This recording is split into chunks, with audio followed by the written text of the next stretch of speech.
Good morning to all of you. So today we are going to start a new topic, that is pediatric HIV. Okay. So pediatric HIV, you must have learnt about HIV in adults, but HIV in children have different concerns, different diseases, different course of the diseases, different way of testing, different duration of feeding. All these are very different in pediatric HIV. So now let's start the topic. Now children are innocent victims of HIV/AIDS. HIV or human immunodeficiency virus leads to AIDS, that is acquired immunodeficiency syndrome. Okay, यहाँ क्यों बोल रहे हैं children are innocent victims of HIV/AIDS? क्योंकि most of the cases children get HIV from their mothers. Okay, that is why they are called as innocent victims. Okay, बच्चों को क्यों HIV हो रहा है? Because the mother was HIV positive. ठीक है, so children get HIV because of their mothers. Okay, so that is why they are innocent victims. And what is the full form of AIDS? That is acquired immunodeficiency syndrome. तो यहाँ मैं आपको बताना चाहती हूँ HIV is virus, AIDS is a disease. HIV is human immunodeficiency virus which leads to AIDS, that is disease, acquired immunodeficiency syndrome. Okay, so it is a fatal disease. Fatal मतलब किसी को HIV हो गया तो it cannot be cured and final will be a death. Okay, and it is a pandemic disease. Pandemic मतलब भी आपको पता है, अभी COVID-19 is also a pandemic disease. आपने न्यूज़ में देखा होगा कि WHO की तरफ से COVID-19 has been declared as pandemic. Pandemic का क्या मतलब है? Many countries are involved. Okay, तो वैसे ही HIV भी बहुत countries में involved है with a large number of infected children throughout the world. ठीक है, और दूसरा प्रॉब्लम क्या है, इसके शुरू के स्टेज में it is asymptomatic. Asymptomatic मतलब even though they are HIV positive पर उनमें कोई भी लक्षण दिखाई नहीं देता. That is called as asymptomatic. Another problem with this is there is no vaccine available for its prevention. ठीक है, so these are the points I would like to tell in introduction, that most of the time children are innocent victims. It is a fatal disease. It has spread from one country to the other, and there is no vaccine. Now before we go into the details, we shall first study what is human immunodeficiency virus. Okay, so this if you see the structure, this HIV belongs to family Retroviridae. ठीक है, कौन से family का है? This is Retroviridae family and they are spherical. Spherical मतलब गोल का structure. ये structure देख के आपको समझ में आ रहा है? It is a round like structure. We shall now study its parts. ठीक है, ये बीच वाला एरिया है, that is it has two basic components. First is core of RNA. Core मतलब बीच वाला एरिया. ठीक है, ये आप देख रहे हैं सिंगल स्टैंडर्ड. आपने फर्स्ट ईयर में DNA पढ़ा होगा, that is double standard. This is single standard. ये दिख रहा है आपको? सो this is single standard RNA. Okay, तो ये हो गया, that is core of RNA.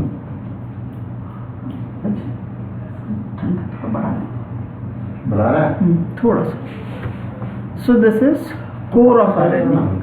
Okay, आवाज इसमें आ रहा है, आवाज आ रही है. So this is core of RNA. Okay, और कोर ऑफ RNA में you have single standard RNA. ठीक है, उसको छोड़कर there is a protein that surrounds the genome. इसको हम क्या बोलते हैं? जीनोम. ये जो RNA है that is called as genome. And ये जो वायलेट कलर का दिख रहा है, this is HIV capsid. Okay, so this is protein that surrounds genome, that is capsid. Okay, तो ये हो गया capsid और बीच का हो गया genome. Okay, now ये दो चीज़ अभी आपको समझ में आ गया. पहला, it belongs to family Retroviridae. ठीक है, Retroviridae.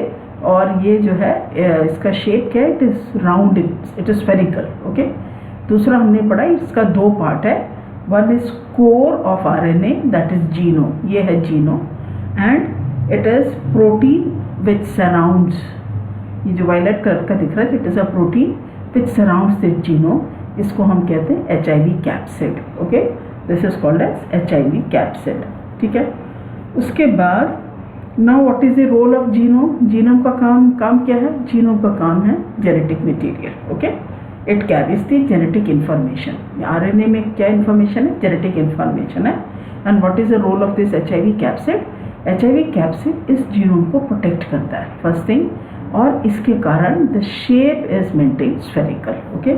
So it has two roles. One is it protects the genome and second is it maintains the shape of HIV, okay.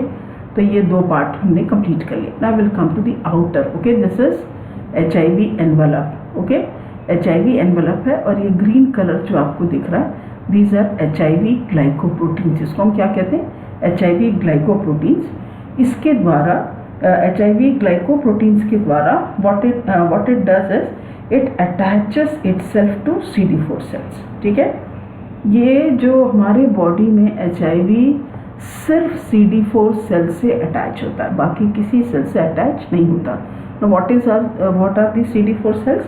CD4 cells are very important immunoprotective cells, ठीक है। ये WBC में आता है and they manage the whole of fight against infection, ठीक है। आप बोल सकते हैं इट इज़ मेन ऑफिसर, ठीक है। जैसे वॉर में सब रहता है, जैसे मेन एक ऑफिसर रहेगा जो पूरा मैनेज करेगा कि कौन कितना एमिनिशंस लेके जाना है, कैसे करना है, तो सम ऑफिसर इज देयर।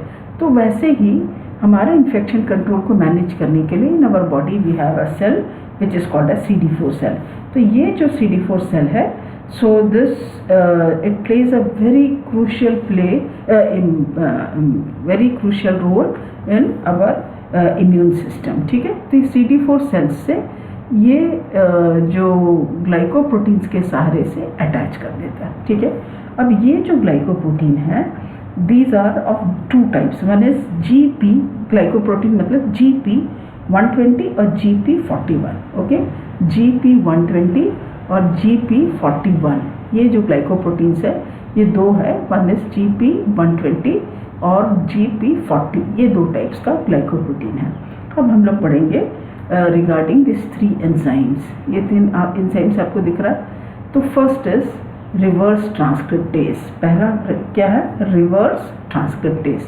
इसका काम ये है कि it helps to convert the HIV RNA into DNA, ठीक है। It helps to convert HIV RNA into DNA. ये RNA सिंगल स्टैंडर्ड है, ये RNA को DNA में बदलने में मदद करेगा। कौन से एंजाइम? Reverse transcriptase. 3 एंजाइम्स में से पहला है reverse transcriptase, REVERSE, reverse transcriptase,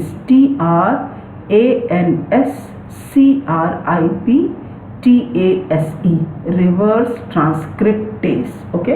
इसका काम क्या है? इट हेल्प्स टू कन्वर्ट जो RNA है उसको DNA में बदलने में मदद करेगा, ठीक है। Second is protease, okay. Second is protease. It cuts large precursor proteins into smaller proteins. इसका काम क्या है? बड़े प्रोटीन को छोटे प्रोटीन में बदल देना, ठीक है। तो that is the role of protease. Reverse transcriptase का क्या रोल है? DNA को RNA में बदल देना, RNA को DNA में बदल देना। What is the role of protease? Protease PROTEASE। Protease का काम यह है कि वो बड़ा प्रोटीन्स को छोटे में कन्वर्ट कर देता है, ठीक है। Big precursor protein into smaller protein. Now third is one more enzyme which is called as integrase. Integrase का काम ये है, it helps to insert this RNA. It helps to insert this RNA into the DNA of the CD4 cells. बात समझ में आ रहा है? ये जो जेनेटिक इंफॉर्मेशन है, ठीक है, जो अभी हमारा वायरल DNA बन जाता है, ठीक है। ये वायरल RNA जो था DNA बन गया किसकी मदद से? Reverse transcriptase. इस रिवर्स ट्रांसक्रिप्टेज से मदद से जो अभी वायरल DNA है उस DNA को इंटीग्रेस की मदद से CD4 सेल के DNA में इनकॉर्पोरेट कर देता है, मतलब उसमें फिक्स कर देता है, ठीक है। So that is the role of integrase. मैं फिर से रिवाइज कर रही हूँ तीनों एंजाइम्स का role. We have 3 enzymes, one is reverse transcriptase. Reverse transcriptase converts this HIV RNA into DNA, ठीक है। पहला स्टेप खत्म हो गया, HIV का जो RNA था वो DNA में कन्वर्ट हो गया। Second is protease. प्रोटीएज का काम ये है कि वो जो है बड़ा प्रोटीन का molecules it breaks it into smaller proteins. Third is integrase. Integrase का काम ये है, this third is integrase. So this integrase, the role of integrase is to incorporate मतलब जो रिवर्स ट्रांसक्रिप्टेज के मदद से जो अभी DNA बन गया है उस DNA को CD4 के DNA में फिक्स कर देता है। That is the role of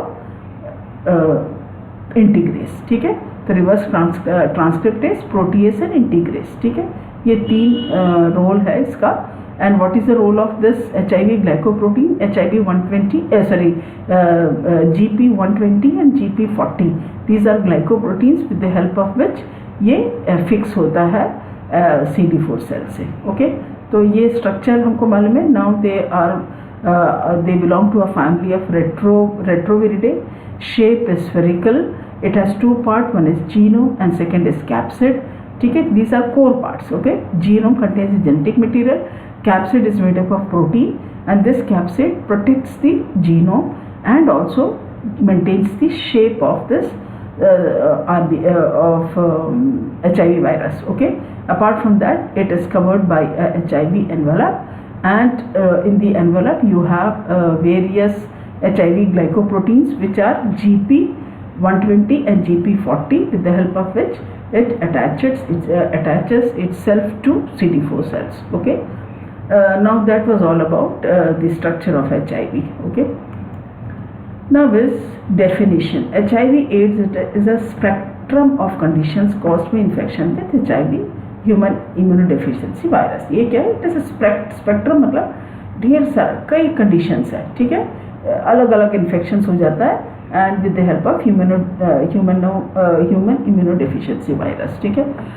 मैं यहाँ पे एक बात बताना चाह रही हूँ। अभी हमने पढ़ा कि HIV virus attaches to CD4 cells, ठीक है। अब ये CD4 सेल में अटैच होगा तो फिर ये CD4 सेल को डिस्ट्रॉय कर देता है, ठीक है। So once the incharge of immune system is destroyed, now the immune system is not going to function properly, ठीक है। आपका बीमारी से लड़ने की प्रति जो आपका कैपेसिटी है उस इम्यूनिटी को कम कर देता है, ठीक है। That is the role of HIV virus. HIV virus क्या करता है? बीमारी से लड़ने की क्षमता में कमी ला देता है। वाई? बिकॉज CD4 सेल को आप डिस्ट्रॉय कर दिए, ठीक है। So human immunodeficiency virus for infants, children, adolescents is represented by a continuum of immunologic and clinical classifications ranging from no to severe immunological suppression and asymptomatic to severely symptomatic, ठीक है। अब मैं इसमें बताना चाह रही हूँ HIV इन्फेंट्स में, बच्चों में, एडोलेसेंट्स में, ठीक है। You have a continuum. Continuum का मतलब क्या है? एक मिनिमम पॉइंट और एक मैक्सिमम पॉइंट। इसमें मिनिमम पॉइंट क्या है? First is there is no immunological separation, इसका मतलब एसिम्प्टोमेटिक स्टेज, ठीक है। कोई आपके इम्यूनिटी में कोई प्रॉब्लम नहीं आया है, वहाँ से लेकर it is severe immunological separation, ठीक है। सीवियर इम्यूनोलॉजिकल सेपरेशन में आ जाता है, ठीक है। या तो रहेगा नहीं इम्यूनो सेपरेशन, और what is the maximum? Severe. Next is symptoms में भी no symptoms, that is asymptomatic to severely symptomatic, from asymptomatic to severely symptomatic, ठीक है। So in HIV in infants, children and adolescent have 2 continuum. One is related to symptoms. Symptoms में you have asymptomatic एक side में, last में it is severely symptomatic. Immunosuppression में there is no immunosuppression, then followed by maximum or severe immunosuppressions, okay. So this is the definition, okay. Now is epidemiology, ठीक है। Epidemiology क्या क्या है? There are 37.9 million people living in HIV/AIDS world wide, ठीक है। World wide में इतने सारे, ठीक है। Now is out of this 1.7 million children with HIV इस 2018 में है, and 1,60,000 children are newly infected in 2018.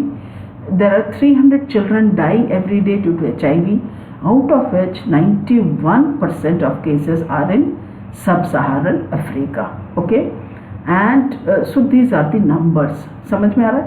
37.9 million people में से 1.7 million are children, and ये 2018 का statistics है, and you have 1,60,000 children newly infected in 2018. 300 बच्चे रोज मरते हैं HIV से, and 91% cases are in sub-Saharan region. Okay, infants acquire the virus before, during or after birth, and without access to treatment, half of them will die before their second birthday. ठीक है, बच्चों को कैसे होता है? Before birth, during birth, after birth, तीनों समय में देयर आर चांसेस। ओके, अगर ट्रीटमेंट नहीं मिला, विदाउट एक्सेस टू ट्रीटमेंट, उसमें से 50% मर जाएंगे बिफोर देयर सेकेंड बर्थडे, ठीक है। सो अगर ट्रीटमेंट नहीं मिला तो 2 साल तक भी जिंदा नहीं रहेंगे। Okay, and infants they acquire virus before, during और आफ्टर बर्थ, ठीक है। एक है प्रोग्राम जिसका नाम है prevention to parent to child transmission, PPTCT, ठीक है। Prevention to parent to child transmission program, ठीक है। सो इसमें ये देखा गया है, सपोज 100 बच्चे हैं जो HIV पॉजिटिव मदर्स डिलीवरी कर रहे हैं, ठीक है।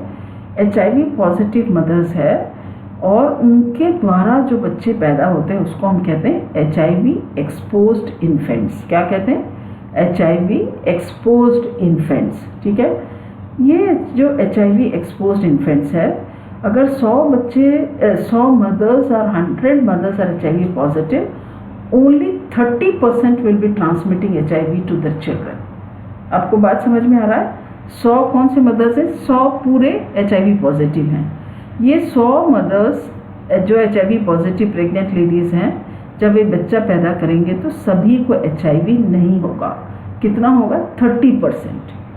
पर अगर आप PPTCT प्रोग्राम के अंतर्गत में अगर आप ट्रीटमेंट देते हैं, so this 30% can be reduce to less than 2%, ठीक है। बात आपको समझ में आ रहा है? कितना परसेंट चांस है? 30% अगर ट्रीटमेंट नहीं ले रहे हैं तो। अगर ट्रीटमेंट लोगे तो 30% को हम लोग लेस देन 2% में ला सकते हैं। That is the importance of this program. Okay, so it is very effective in controlling 30% को हम लोग लेस देन 2% में ला सकते हैं। ओके, नाउ HIV कैसे ट्रांसमिट होता है? Sexual contact. 86% is due to sexual contacts, ठीक है। सेक्सुअल कॉन्टैक्ट्स मतलब एक आदमी है, उसका मल्टीपल सेक्सुअल पार्टनर्स है, ठीक है। So like that if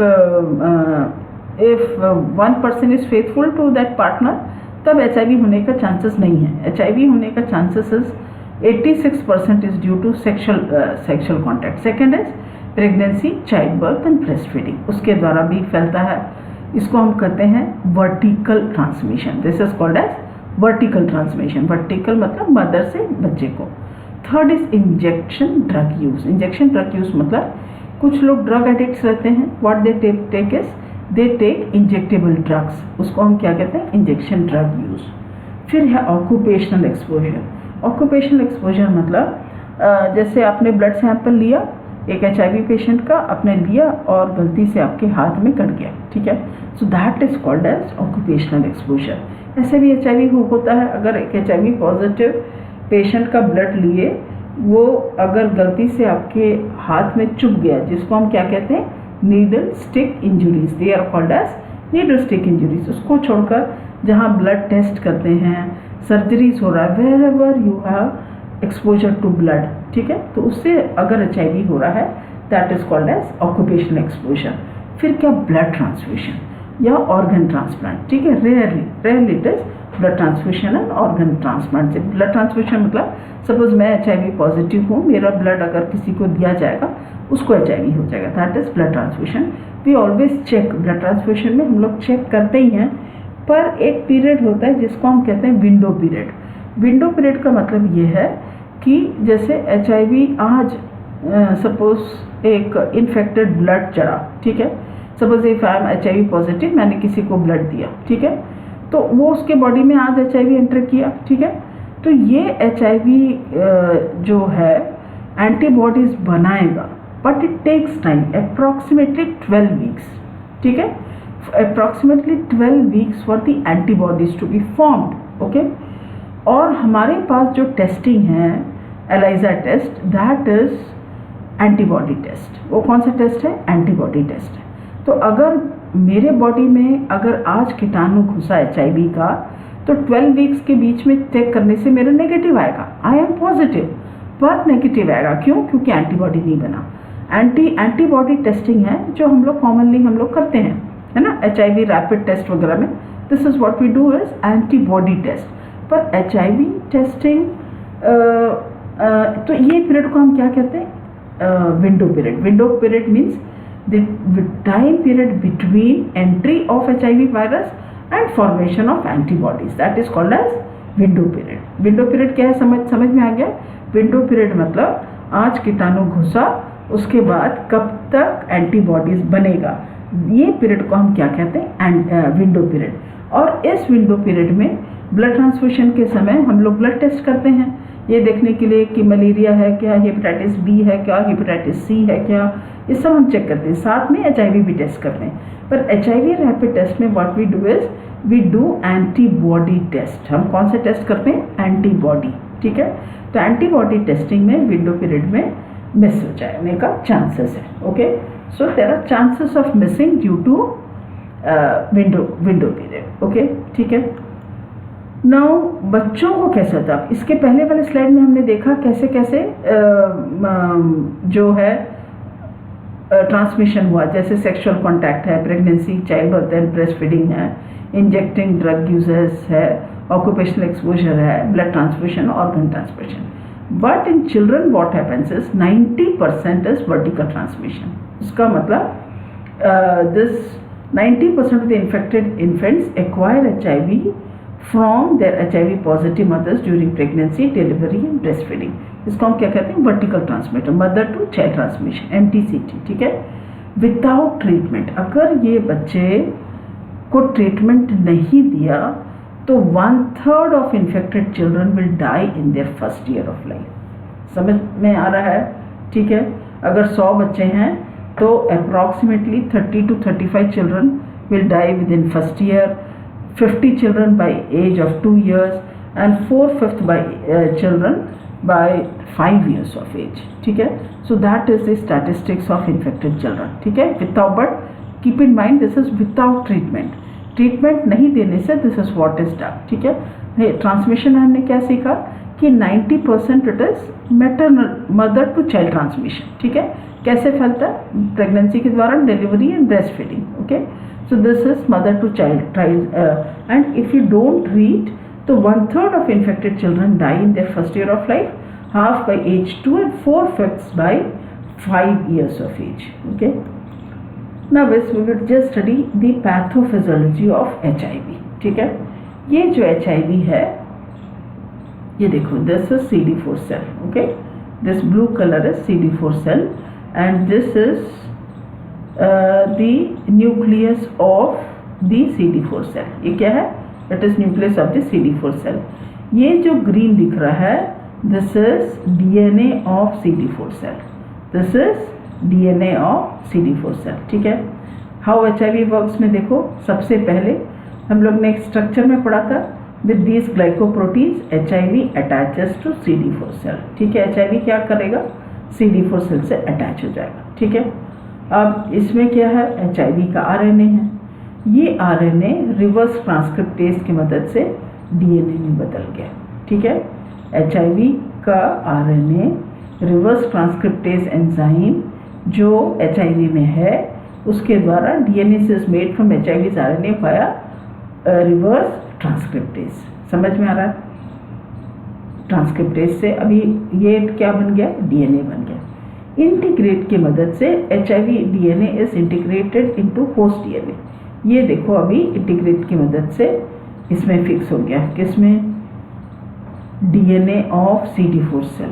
DNA of CD4 cell इसमें ये फिक्स हो गया। किसकी मदद से? इंटीग्रेस मदद से। ठीक है। Now viral components are produced. ठीक है। वायरल कॉम्पोनेंट्स का मतलब क्या है? HIV वायरस बनाने के लिए जो चाहिए सामान वो सब बन जाता है। ठीक है। इसको तो उसके लिए क्या करना पड़ेगा? बड़ा प्रोटीन्स को छोटे प्रोटीन में बदलना पड़ेगा। तो प्रोटीएज एंजाइम मदद करता है for conversion of bigger molecules of protein to smaller molecules of protein. ठीक है। फिर क्या करते हैं? ये पूरा असेंबल करते हैं। HIV वायरस असेंबल मतलब DNA अलग है, ये सब सामान अलग है, ये पूरा को एक साथ HIV वायरस का रूप आ जाता है और HIV वायरस CD4 को इसका डिस्ट्रॉय भी कर देता है और ये बाहर आ जाता है। ठीक है। एक गया 10 बाहर आया तो 10 CD4 में जाएगा। इस तरीके से होते रहता है। ठीक है। आपको बात समझ में आ गया? First step is HIV virus attaches to CD4 cell. फिर इसका जो रिवर्स ट्रांसक्रिप्टेज एंजाइम है this helps to convert HIV RNA into DNA. Okay, so this DNA with the help of another enzyme which is called as integrase, this is integrated into the DNA of the host cell. Host cell मतलब CD4 of human beings, उनके CD4 cell के DNA में fix हो जाता है। Viral components are produced and protease helps in making smaller particles of protein from bigger particles. ठीक है। फिर ये पूरा असेंबल हो रहा है। असेंबल ये पूरा अलग अलग है, ये पूरा एक साथ हो जाएगा and then it comes out. और जितना बाहर आ रहा है again this same cycle continues. This is how HIV works. Okay. Now what are the clinical manifestations? ठीक है। Indicators of HIV infection in child. ठीक है। इसमें फर्स्ट इज अगर इन्फेंट है मतलब टिल 1 ईयर्स तो सिम्टोमेटिक विथ 2 और मोर साइंस। उसका मतलब अगर HIV पॉजिटिव है तो ये तीनों में से 2 या तीनों होगा। कौन कौन से इन्फेक्शंस है? Oral thrush, severe pneumonia, severe sepsis. मैं यहाँ पे बताना चाहती हूँ डिजीजेस एडल्ट्स को भी होता है, डिजीजेस बच्चों में भी होता है HIV में। पर बच्चों में होने वाला जो डिजीजेस है they are very severe and very aggressive. समझ में आ रहा है? निमोनिया एडल्ट्स को भी होगा पर बच्चों में होने वाले pneumonia will be very high. ठीक है, वेरी सीवियर।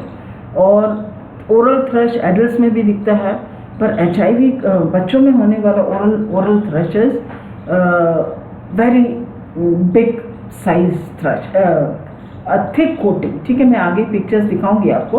ठीक है। सो सिम्टोमेटिक विथ 2 और more signs, oral thrush, severe pneumonia, severe sepsis.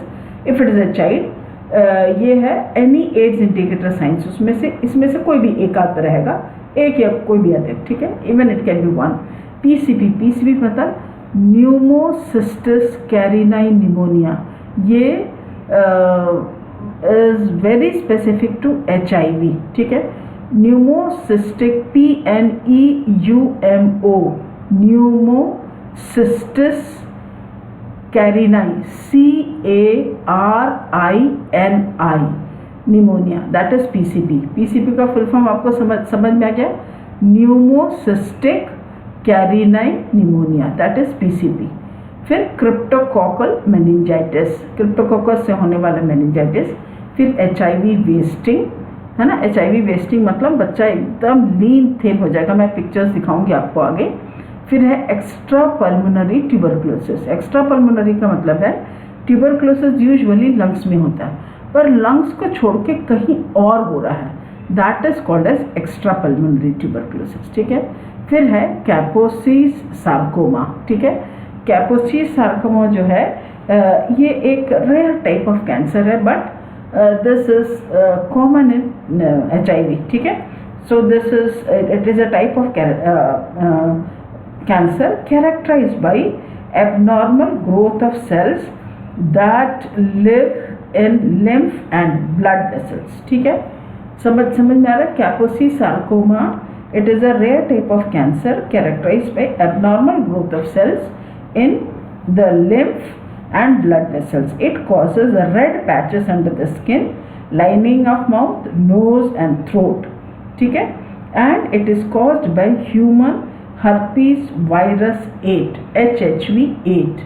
It is caused by HHV, that is human herpes virus 8. ठीक है, तो कैपोसी सार्कोमा का भी मैं बताई हूँ एक स्लाइड. सो कैपोसी सार्कोमा क्या है? It is a rare type of cancer, पर HIV में दिस इज कॉमन. ओके, तो ये क्या हो रहा है? There is abnormal growth of cells. कहाँ पर? लिम्फ और ब्लड वेसल्स में. तो इसके कारण there is red patches under the skin, lining of mouth, nose and throat, and it is caused by human herpes virus 8. ठीक है, फिर FTT मतलब failure to thrive. Failure to thrive मतलब बच्चे का वेट नहीं बढ़ेगा. एज बढ़ रहा है पर बच्चे का वेट नहीं बढ़ेगा. That is called as failure to thrive. समझ में आ रहा है? So these are different indicators of. Indicator का क्या मतलब है? कैसे हम डाउट करेंगे कि बच्चे को HIV है? कब डाउट करेंगे? बच्चे का वेट बढ़ ही नहीं रहा है, या तो उसको कैपोसी सार्कोमा हो गया, या उसको ट्यूबरक्लोसिस हो गया है which is not in lungs.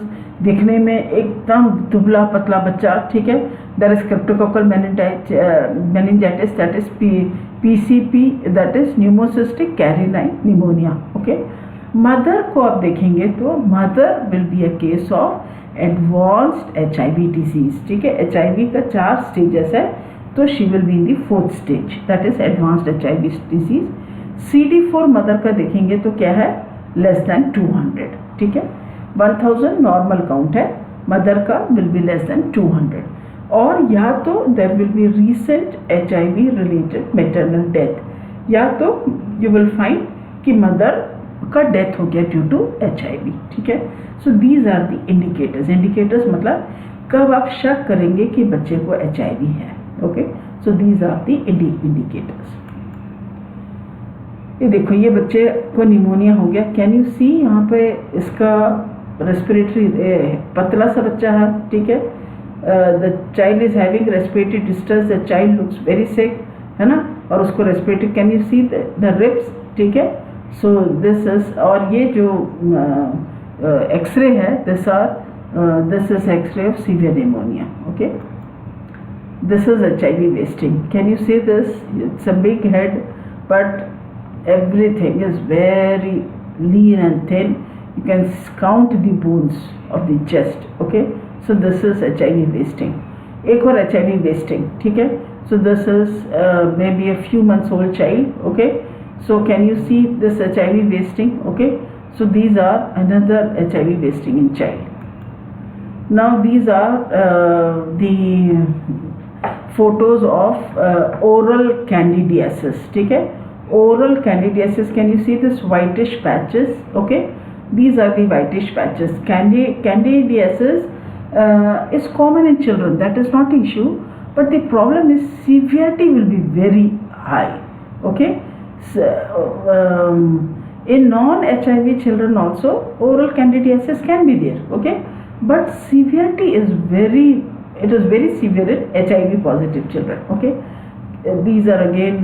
Can you see the tongues? Okay, palate, everywhere it is there. ठीक है, this is oral hairy leukoplakia. Can you see this? White patches. These are called as oral hairy leukoplakia. Okay, this is another symptom of HIV.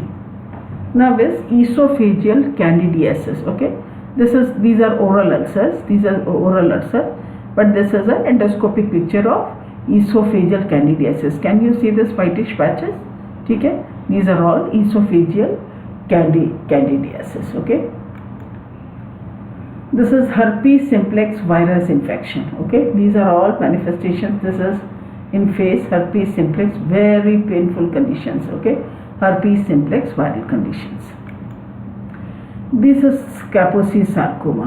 This is Kaposi sarcoma.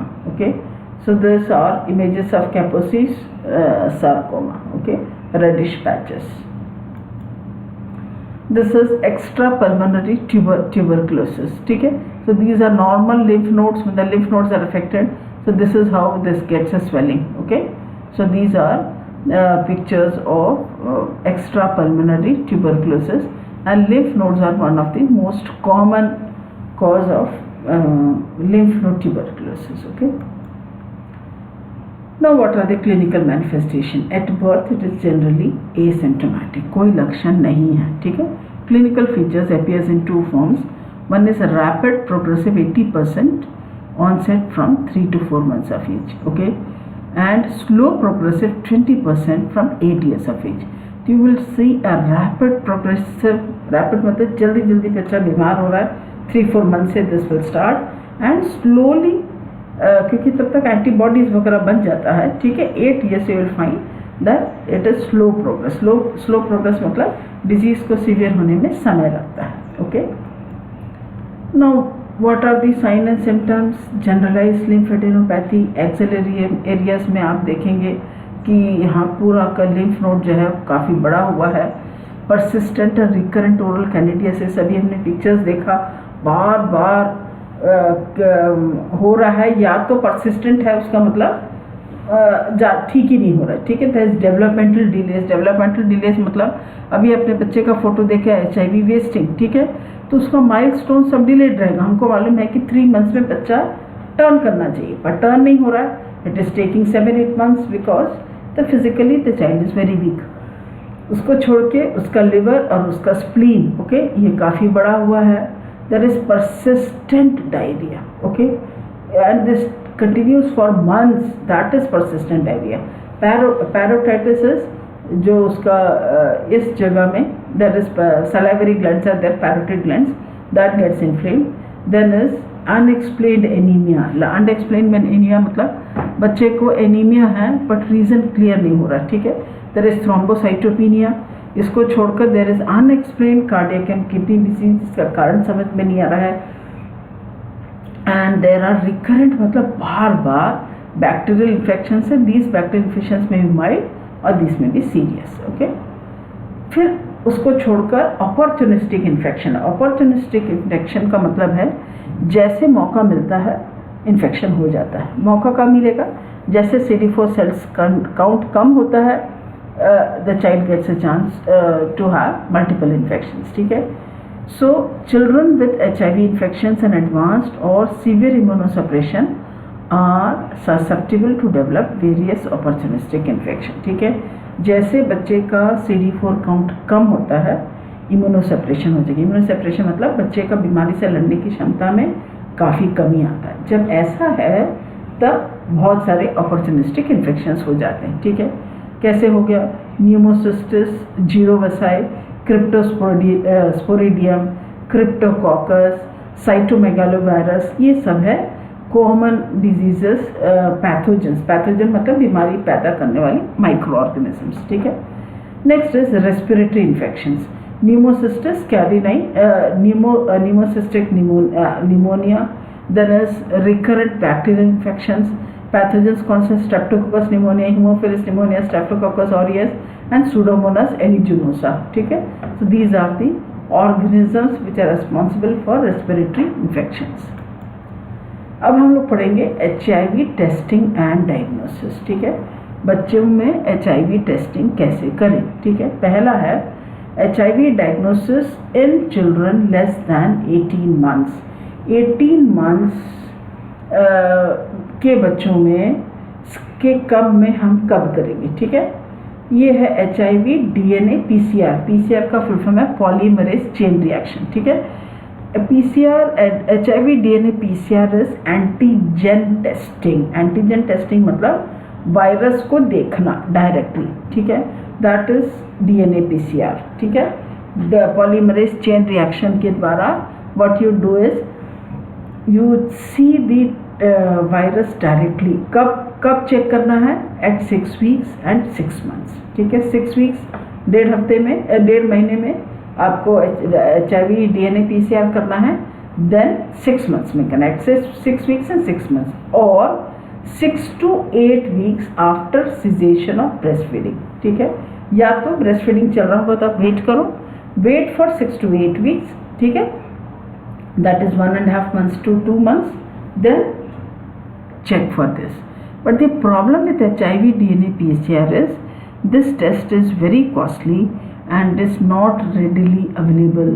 Only big cities are having this facility, ठीक है। तो HIV DNA का facility है तो आप कर सकते हैं कब, 6 weeks and 6 months में, और 6 to 8 weeks after cessation of breast feeding, ठीक है।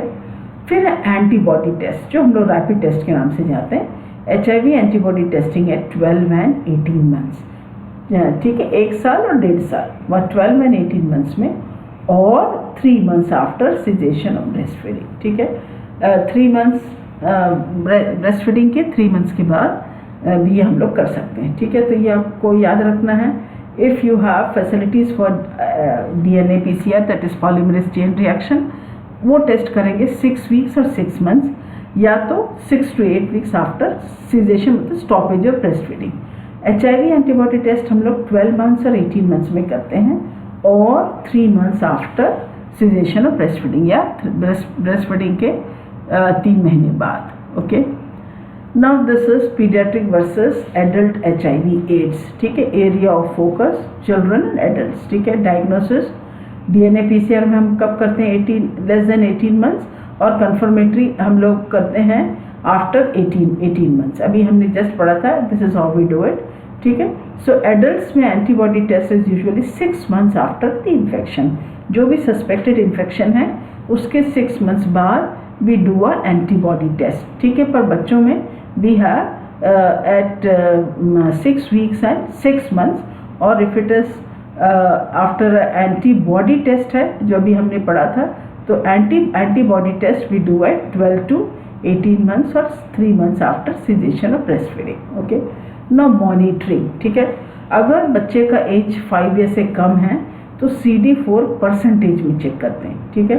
अगर CD4 for children above 5 years है हायर वायरल लोड्स, ओके। बच्चों में virus is great in number, CD4 have lower viral loads, ठीक है। इनमें भी CD4 चेक करते हैं, पर वायरल लोड बच्चों के हिसाब से viral load is less in adults as compared to children, okay. Next is disease progression, it is more rapid in children and less rapid in adults, ठीक है। डिजीज जल्दी बढ़ता है बच्चों में, पर एडल्ट्स में इट इज़ लेस। अब ये है अपॉर्चुनिस्टिक इन्फेक्शन। अपॉर्चुनिस्टिक इन्फेक्शन मैंने आपको पहले बताया, जैसे बीमारी से लड़ने की क्षमता कम होता है, बीमारी एक के बाद एक, जैसे CD4 सेल काउंट कम होता है, एक के बाद एक बीमारी आते रहता है, ठीक है। एडल्ट्स में क्या है, ट्यूबरक्लोसिस मोस्ट कॉमन है, candidiasis, herpes simplex, herpes zoster, ये बीमारी का नाम है एडल्ट्स में होने वाला। और बच्चों में they present as primary disease with more aggressive course मतलब severe symptoms, and have more frequent recurrent invasive bacterial infections. Invasive मतलब अंदर, ओके, बॉडी के अंदर वाला ज़्यादा इन्फेक्शंस है, very common. Example otitis media respiratory infection, ठीक है। इसके साथ में what you find is there are more chances of CNS involvement, PCP and failure to thrive, okay. So these are the opportunistic infection in children.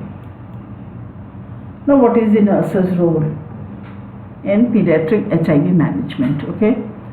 First is nurse's role, primary care of HIV exposed infant, ठीक है। Suspect and recognize HIV exposed infant. Suspect मतलब we have to take the history, अगर mother HIV positive है तो बच्चे को suspect करना है कि वो HIV exposed infant। HIV exposed infant किसको बोलते हैं, ऐसे बच्चे जो HIV पॉजिटिव मदर से पैदा होते हैं। फिर हमको ऐसे बच्चों को we have to ensure PCP prophylaxis। PCP prophylaxis अभी हमने लिस्ट पढ़ा था, ठीक है। निमोनिया, सीवियर निमोनिया, ठीक है, आपको अगर इंडिकेटर्स याद है, सो उनको होने का बहुत चांसेस है। तो व्हाट वी डू इज उनको प्रोफाइलैक्सिस के लिए हम लोग कोट्रीमैक्सोजोल देते हैं, ठीक है। So this is given as PCP prophylaxis। Then review for tuberculosis at each visit, prompt referral for needed services. हमने पहले ही आपको बताया बच्चों का बीमारी से लड़ने की क्षमता वैसे इट इज़ लेस, अगर HIV हो तो ये प्रॉब्लम और बढ़ जाता है। So if there is any sign and symptom of any disease उनको रेफ़र करना बहुत ज़रूरी है, ठीक है। Then educate parents to give immunisation as per schedule. Parents को क्या बताना है, टीकाकरण जैसा है वैसे कि वैसे करना है। Routine evaluation of growth and development. Growth and development मतलब कितना एज है, कितना वेट बढ़ा, ये सब चेक करना ज़रूरी है। Prompt treatment of illnesses that is to be done and you have to give good nutrition to the baby, ठीक है। Now is nurses role nutrition education, ठीक है। यहाँ आपको ध्यान देना है, यहाँ पे एक डायग्राम है ब्रेस्ट फीडिंग का, एक है the food stuffs, okay. Feeding options आपके पास दो ही है। First is exclusive breast feeding for 6 months और एक्सक्लूसिव आर्टिफिशियल फीडिंग, ठीक है। This is very very important advice which is to be given to the mothers, ठीक है। या तो 6 months तक सिर्फ एक्सक्लूसिव ब्रेस्ट फीडिंग दो, या तो 6 months तक आर्टिफिशियल फीडिंग दो। मिक्स्ड फीडिंग नहीं चलेगा। मिक्स्ड फीडिंग मतलब एक बार ब्रेस्ट फीडिंग कराया, एक बार डब्बे का दूध दिया, एक बार गाय का दूध दिया, नथिंग, ठीक है। तो ये इसमें नहीं चलेगा, क्योंकि ये देखा गया है कि if it is mixed feeding मतलब ब्रेस्ट फीडिंग भी चल रहा है, दूसरा फीडिंग भी चल रहा है, तो ऐसे में गैस्ट्रो इंटेस्टाइनल ब्लीडिंग होने का चांसेस है। So this feeding options have to be told to children, ठीक है। Feeding options have to be told to children that it is either exclusive breastfeeding for 6 months और exclusive artificial feeding। बात समझ में आ रहा है। Mother has to decide beforehand कि वो ब्रेस्ट फीडिंग देगी कि आर्टिफिशियल फीडिंग देगी, ठीक है। आर्टिफिशियल फीडिंग का ये प्रॉब्लम है कि डब्बे का दूध is very costly, all people will not be able to afford. Breast milk has lot many advantages to fight against infection, but the problem is there can be transmission of HIV virus from the mother to the baby। बात समझ में आ रहा है, ठीक है। सो breast milk से HIV बच्चे की बॉडी में जा सकता है, ठीक है। तो इसीलिए यू हैव टू टेल कि दिस इज़ द रीज़न। फिर मदर अपना डिसाइड करे कि वो ब्रेस्ट फीडिंग कराना चाहेगी कि डब्बे का दूध देगी, ठीक है। So there is no alternative for mixed feeding. Mixed feeding मतलब एक बार ब्रेस्ट फीडिंग दूसरे बार टॉप फीड, वो नहीं चलेगा HIV में, ठीक है। It is either exclusive breast feeding मतलब सिर्फ ब्रेस्ट मिल्क देना, कुछ और नहीं देना। आप विटामिन सप्लीमेंट्स हैं, मेडिसिन है, कुछ वो आप दे सकते हैं, बाकी और कुछ देना नहीं। That is called as exclusive breast feeding, okay. So it is either it is exclusive breast feeding और it is exclusive artificial feeding, ठीक है। फिर एज के हिसाब से there has to be well balanced diet. Small frequent feeds, बच्चे एक time में नहीं ले पा रहा है तो small frequent feed. Food hygiene has to be maintain. Food hygiene मतलब फूड प्रिपरेशन के समय हाथ धोना, जो भी बर्तन में आप बना रहे हैं, it has to be cleaned properly, washed under running water, kept closed, use fresh foods, all these things, these all comes under food hygiene, ठीक है। फिर non governmental organisation and community based organisation में link करना है support के लिए, ठीक है। HIV के लिए बहुत सारे सपोर्ट ग्रुप्स रहते हैं, based according to need you have to link to NGOs and CBOs for support, okay. Now this nurses role in education continuing care, ठीक है। क्या करना है नर्सेज रोल का? This is growth monitoring whenever the child is coming, checkup has to be done related to weight, क्योंकि हमने पढ़ा था muscle wasting is very common, so you have to take the height, you have to calculate the BMI, you have to take the weight, okay. check for different sign and recognize and report different sign and symptoms. Diet to support growing needs, मतलब different age group जैसे infancy और toddler में अलग अलग diet है, okay. So this has to be told. Then is prevent injuries and infections, ठीक है। Prevention of infection is very important.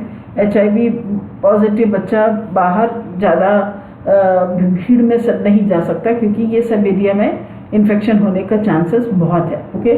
So prevent from injury, क्योंकि क्यों इंजुरी से प्रिवेंट करना है? Because this child is already immunocompromise मतलब ऐसे HIV positive बच्चों का बीमारी से लड़ने की क्षमता कम है, और अगर इंजरी हो गया तो और इन्फेक्शन बढ़ेगा. So that is why prevention of injury and infection, regular checkup has to be done, recognize and report signs of infection, and long term care has to be planned regarding school and caretakers. caretakers क्यों लिखा है? क्योंकि HIV positive parents हो सकते हैं, ठीक है. Father positive होगा, मदर पॉजिटिव हो गया, कभी उनका डेथ हो जाता है because of lack of awareness, stigma and all those things, ठीक है. So there can be, so you have to plan as a nurse, we have to plan for school and caretaker. School means HIV child will go to school, okay.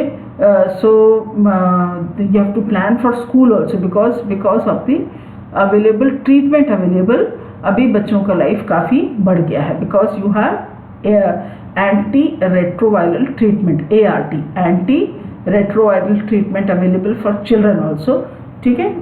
And so that is why you have to plan, you have to discuss it with the caretakers can be parents, but many of times maybe single parent or maybe grandparents or maybe some relative who is taking care of the child, okay. Next is NACO guidelines. NACO is National AIDS Control Organization. What is NACO? National AIDS Control Organization. Guidelines for initiating ART in children, ठीक है. यहाँ गलती हो गई, this is CD4 count, okay, not CS. Less than 11 months infants, CD4 count less than 1500 cells per cubic millimeter और less than 25%, तो आपको treatment ART start करना है. आपको इस स्लाइड का मतलब समझ में आ रहा है?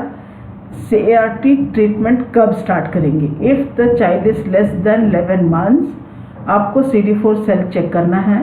अगर 1500 से कम है पर क्यूबिक मिलीमीटर स्टार्ट करेंगे या 25% से कम है, then you have to start ART.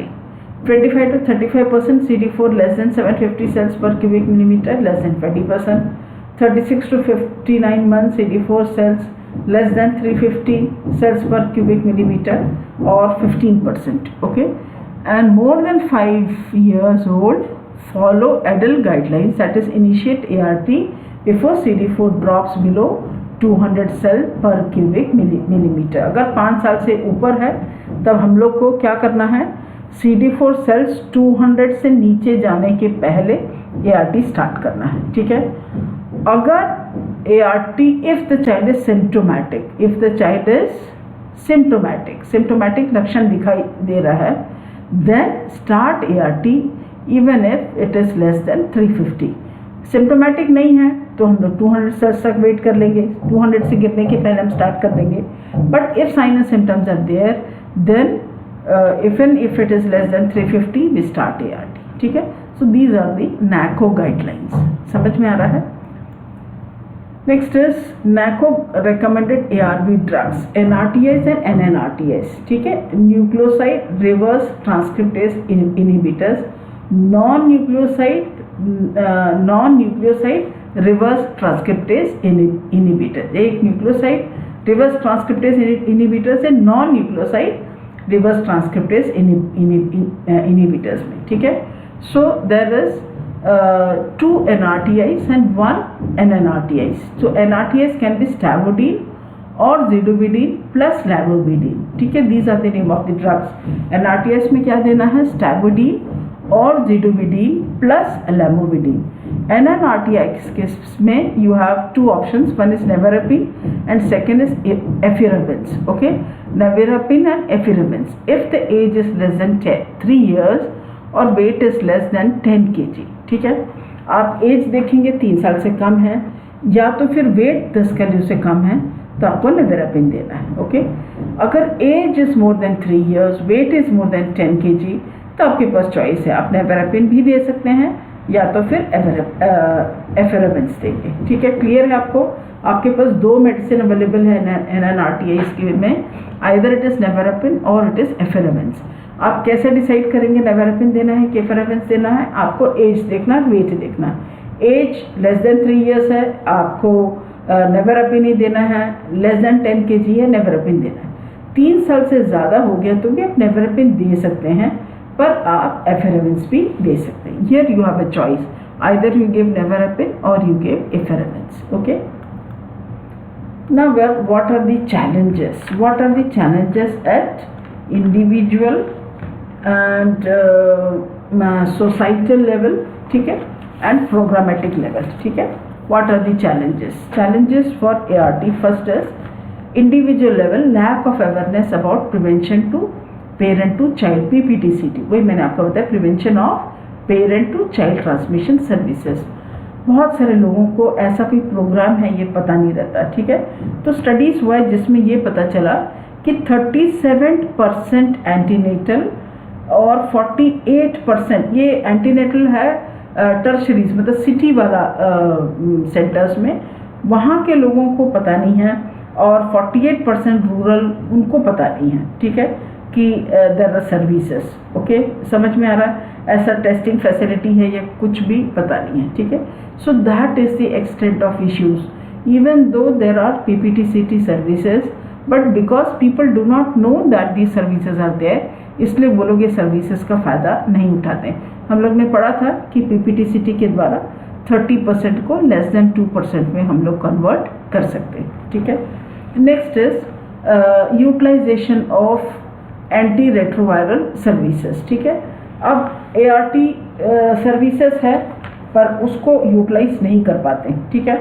तो इसमें ये देखा गया कि ART centers are usually present in cities and many of these children or their parents, they are living in far away places, ठीक है.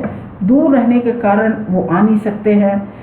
दूसरा पर्सन, एक स्टडीज़ में ये पता किया कि 63% लोग they are living outside the ART centre. जहाँ ART सेंटर है जिस जगह में, उससे 63% लोग बाहर रहते हैं. ओके. सो दूसरा है कि विमेन नहीं जा पाते हैं दवाई के लिए. The issue is there is nobody to look to take care of the child at home, ये इशू होता है. या तो फिर there is financial problem, there is lack of support, ठीक है. या तो मदर सिक होगी, ठीक है. सो या फादर में भी sick, and this leads to poor utilisation of ART services, ठीक है. दूसरा है maternal anti retroviral therapy and anti retroviral adherence. Adherence का मतलब है, मैंने आपको पहले ही बताया कि ART जो है, ART स्टार्ट कैसे करेंगे, ये भी हमने NACO गाइडलाइंस पढ़ा. एडल्ट में वैसे ही है, 200 गिरने के पहले यू स्टार्ट ART, ठीक है. एंड ART एक बार स्टार्ट किया तो स्टॉप नहीं कर सकते, it has to be taken lifetime, ठीक है. दूसरा प्रॉब्लम ये है कि ART के साथ बहुत सारी साइड इफ़ेक्ट्स हैं. Okay, they have many side effects. Okay. तो side effects can be headache, can be nausea, can be vomiting, can be bloating in the stomach, ठीक है. तो ये सारे प्रॉब्लम्स हैं. कुछ स्टडीज़ में ये बताया गया है कि कुछ लोग ने कहा कि हम लोग HIV से मर जाएंगे पर साइड इफ़ेक्ट्स को नहीं झेल सकते. सो that is the extent of. फिर इसको छोड़कर पोटेंशियल साइड इफ़ेक्ट्स भी है, मतलब जिसमें लाइफ के लिए भी खतरा हो सकता है, ठीक है. सो अभी हमारा पॉइंट क्या है, व्हाट आर द चैलेंजेस है इंडिविजुअल लेवल्स. तो मैटरनल एंटी रेट्रोवायरल थेरापी या एंटी रेट्रोवायरल एडहेरेंस, ठीक है. एडहेरेंस का मतलब ये है मेडिसिन स्टार्ट किया, it can not be stop, it has to be taken every day, ठीक है. एडहेरेंस मतलब कितना हद तक माँ मेडिसिन खा रही है, ठीक है. A good adherence is 95%. 95% मतलब 30 दिन में 3 बार अगर आप मिस कर रहे हैं तो चल जाएगा, नॉट मोर देन 3 टाइम्स, उतना तक एक्सेप्टेबल है, तो प्रॉब्लम नहीं होगा, ठीक है. दूसरा प्रॉब्लम ये है कि you get resistance if you miss the medicine, you get resistance मतलब ये मेडिसिन फिर काम नहीं करता, ठीक है. सो मैटरनल एंटी रेट्रोवायरल थेरापी और एंटी रेट्रोवायरल एडहेरेंस, ये एक चैलेंजेस है. ये चैलेंजेस क्यों हैं? क्योंकि स्टडीज़ में ये पाया गया कि 39% एंड 56.4%, ये 2 स्टडीज़ का फाइंडिंग्स है. उन्होंने दिस मेडिसिन नहीं ले रहे हैं. मेडिसिन क्यों नहीं ले रहे हैं? बिकॉज साइड इफ़ेक्ट्स इतना है कि वो लोग झेल नहीं पा रहे हैं, and these side effects are manageable. Okay, but they have to finally come to the center, and because of all these, because of stigma, and there is stigma, there is lack of support, कभी transport facilities नहीं हैं, ये सब चक्कर में क्या होता है, माँ का ट्रीटमेंट नहीं हो पा रहा है। माँ का ट्रीटमेंट नहीं हो पा रहा है तो mother will be ill, and if the mother is ill she will not be able to take care of a HIV positive child. ठीक है, फिर है anti retroviral adherence among children. ठीक है, सो ये जो है अमंग चिल्ड्रन, दो स्टडीज़ का है, 36.2%, ये वेस्ट बंगाल का स्टडीज़ है, से लेकर 65% तक बच्चे they are not taking medicine. The issue is side effect है, बैड टेस्ट है और जा नहीं पाते हैं, then the child has to adjust to the therapy, ये सब चक्कर में बच्चे नहीं जा पाते। दूसरा प्रॉब्लम ये है कि see this child cannot go and get the medicines because the child is small, the parents have to go many a times, because in children what happens is it is usually from the parents the child gets the HIV. okay, अब अगर parents नहीं हैं तो it will create a problem. If there is nobody to bring medicine for the child is not going to get it. okay, and apart from that, even if medicines are brought, because of the poor taste and the different issues, the child will not be able to take the medicines. okay, so these are the challenges at individual levels. okay, now is challenges at societal level and programmatic levels. okay, societal level is maternal non disclosure of HIV status. HIV का इतना ज़्यादा stigma है कि पूछो मत. okay, so the problem here is stigma बहुत जाता है. जैसे किसी को पता चलता है HIV पॉजिटिव है, कई लोग को घर से निकाल देते हैं. वो लोग बोलते हैं भाई तुम लोग हमारे घर में रहो ही मत, तुम अपना काम देखो. ठीक है. नाउ दूसरा प्रॉब्लम ये है कि as soon as people come to know HIV status, people even in health facilities, ठीक है, वो लोग कमेंट पास करते हैं. स्टडीज़ आते हैं जिसमें डिलीवरी के लिए these mothers do not have an access to deliveries, and sometimes people refuse to have deliveries and children are born outside the hospital. ठीक है. So that is the effect of stigma on the mothers. तो problem क्या होता है, ये लोग अपना HIV status बताते नहीं. अब HIV स्टेटस नहीं बताते हैं तो PPTCT का जो प्रोग्राम है उसका फ़ायदा इनको नहीं मिल पाता. ठीक है. Second is disclosure of HIV diagnosis children. ठीक है. इसमें ये देखा गया कि 59.6 से लेकर 86% बच्चों को पता ही नहीं था कि वो HIV पॉजिटिव है. Even though when they have grown up they do not know. why? Because एक तो HIV स्टिग्मा का प्रॉब्लम है एंड दूसरा mental trauma. If the child comes to know that is a case of HIV, the mental trauma he undergoes is very detrimental to his health, to his school, to his peer. ये सब में दिक्कत जाता है. ठीक है. Now what are programmatic challenges? Programmatic challenges is delayed infant diagnosis. ठीक है. This half of HIV infected children, अभी हमने क्या पढ़ा, HIV टेस्टिंग करना है. HIV टेस्टिंग करना है at 6 weeks and 6 months. कब टेस्टिंग होगा, जब बच्चे को लेकर आएंगे तब. ये बच्चे को लेकर नहीं आ पाते, या तो दूर है, या तो पैसे का दिक्कत है, या तो लैक ऑफ अवेयरनेस है, multiple issues which causes this. So because this children are not tested, तो half of the children they die due to not diagnosed. Because they are not diagnosed, so they die because of this.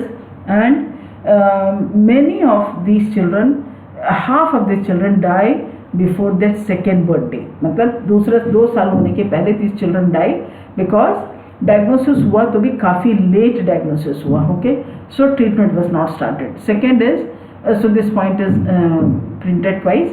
Next is quality of healthcare. okay, in quality of healthcare, the problem is healthcare facilities are there, but many a times Tamil Nadu reports, study has been done in Tamil Nadu, which reports that people avoid to come to ART centers. Why? Because of the stigma.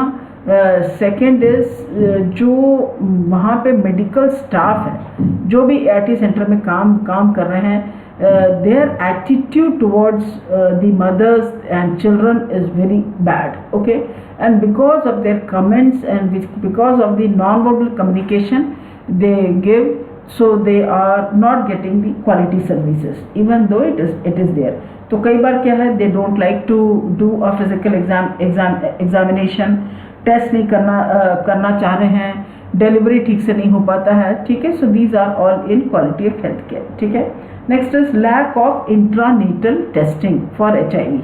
Intranatal testing for HIV infection ये है कि many times it is not investigated.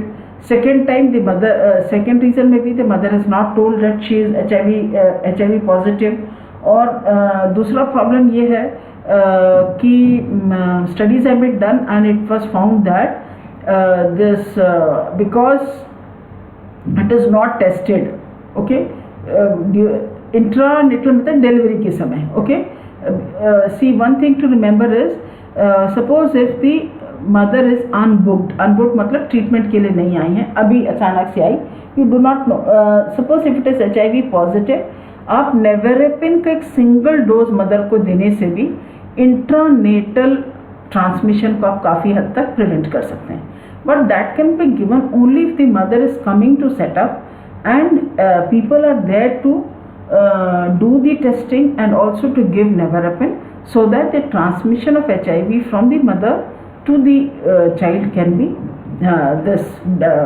can be delayed, can be done. Okay, so programmatic is there is lack of intranatal testing facilities are not there. Okay, next is high unmet need for contraception. Okay, so the other problem is this many a time people have not used contraceptive method, and it has been reported that approximately 51% reported that these children are unwanted, and 50% reported that they wanted to do MTP but were unable to do so. Okay, so high unmet need for contraception.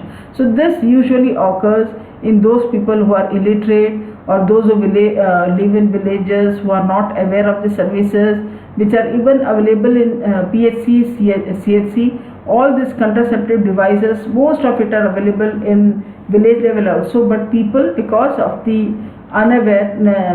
they are unaware of these facilities,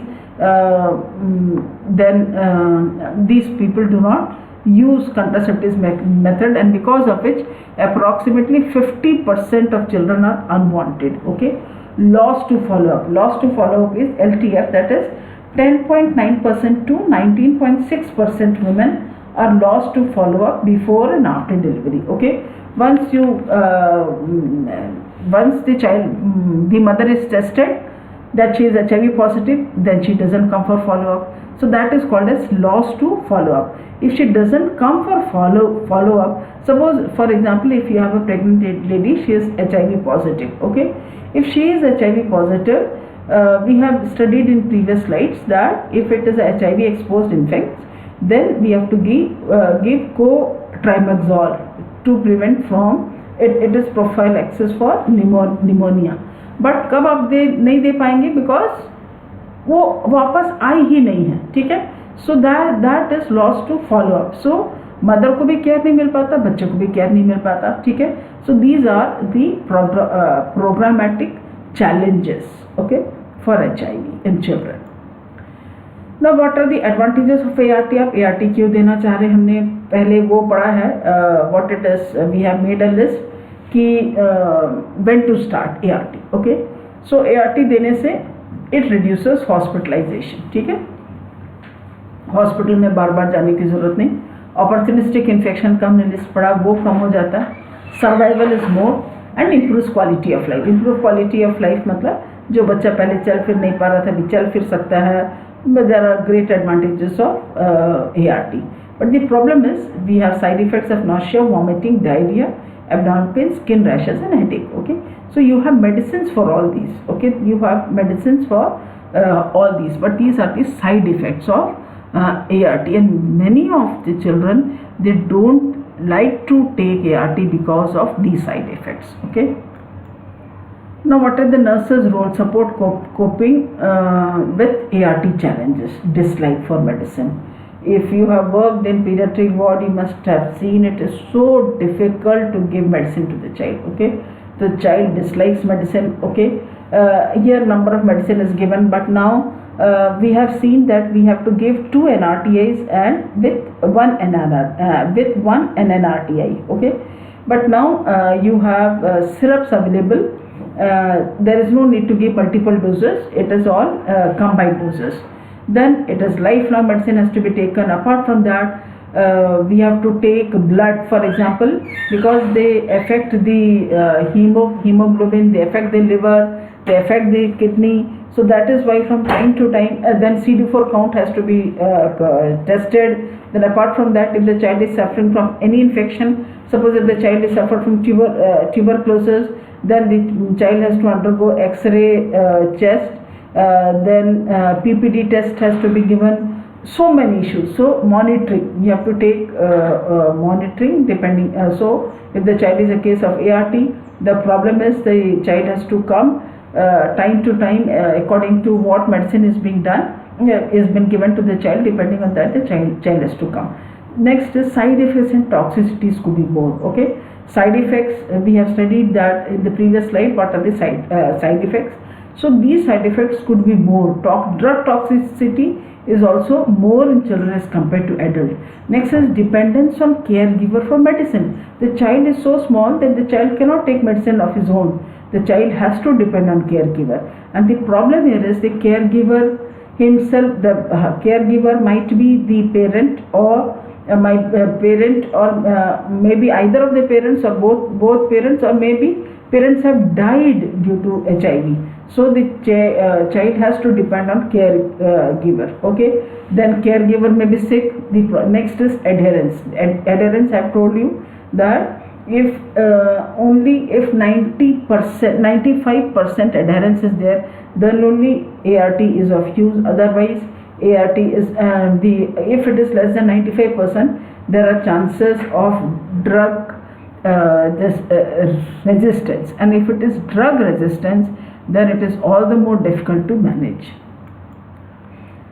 Then is psychosocial issues, that is disclosure of diagnosis. Okay? Age appropriate information, it's better that he or she doesn't know. Okay, so again this depends on the parents, whether the parents want the child should know that he is a case of HIV. Okay? Then they have to think whether the child has to be told or the child should not be told, depend on all the support system, depending on the school, depending on the age. All these things the parent have to decide, and then they decide whether the child has to be told or not told. Then based on the age and the support system, they have to divide. Then they have to decide about disclosure of parents' diagnosis. Okay, whether it is right for the child to know that the parents are HIV positive. This has to be decided. Whether the child, because of the stigma, this all has to be thought very nicely, and then only it has to be disclosed. It has to be disclosed to the family and friends. Many a times it has been seen, as soon as the society comes to know that their case of HIV, they will not invite in any family functions. They will be away from friends. So because of the stigma involved, the parents have to decide whether the HIV status of the child has to be disclosed to family, friends, and to school. Okay, so depending on the support system available, then it has to be decided. Next is psychosocial issues, children's concern. It is a chronic illness. Okay, it is a chronic illness. It is not illness of a day or two or a week or month, but it is a lifelong illness. It is a chronic illness.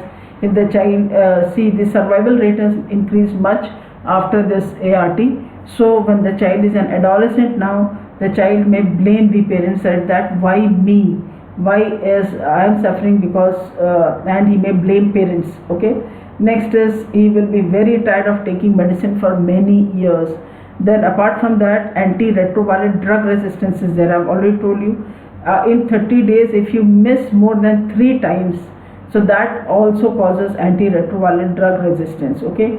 Then is handling different stages of development. Handling different stages of development means infancy, toddler, then preschool, school going adolescent. These are all different stages of development, and the growth and development and issues concerning with different stage of development has to be handled apart from the normal changes and plus the disease related changes. Okay, then life planning rules. Life planning rules means based on his HIV positive status, they have to decide what roles, what he can do depending on the health status. For example, if the child is interested to go in defense services, but the child can go in defense services provided he has a good physical status. But if the child is having repeated infections, then his planning to go in defense services or any of these courses or jobs which requires a good physique have to be discarded, and those roles which can help according to the present physical status, then they can plan. So that is called as life planning rules depending on the existing physical and mental condition of the child. Now, what are the key points? Nurses have a key role in prevention of parent to child transmission of HIV. Okay, so they have a role in prevention because they can identify, then they can give the prophylactic dose to the child also. And another point to remember is pediatric HIV progresses faster as compared to adults. The nurses can educate HIV positive mothers on primary and follow-up care of their babies till diagnosis is confirmed. Okay, so they can whenever the nurses are coming in contact with HIV positive mothers, they should take every opportunity to talk to those mothers and encourage them to follow up care of the babies till the diagnosis is confirmed. Why? Because diagnosis is not done on the day of delivery, but it has to be done at 6 weeks and 6 months. Next is she has to talk about the feeding issues. We have studied that in in HIV, it is either it is exclusive breastfeeding or it is exclusive artificial feeding. It is not a mixed approach. So this again has to be educated at the during pregnancy so that the mother can plan what she should decide. Okay. Next is ART could improve the immune system, but comes with several challenges. Immune system can improve with the ART, but the problem is there are multiple challenges which are there with ART. So the nurses have to discuss these challenges and try to solve as far as possible. Okay. So that was all about pediatric HIV. If you have any doubts, please feel free to ask, and depending on your questions, I will do the needful. Thank you for the patient listening.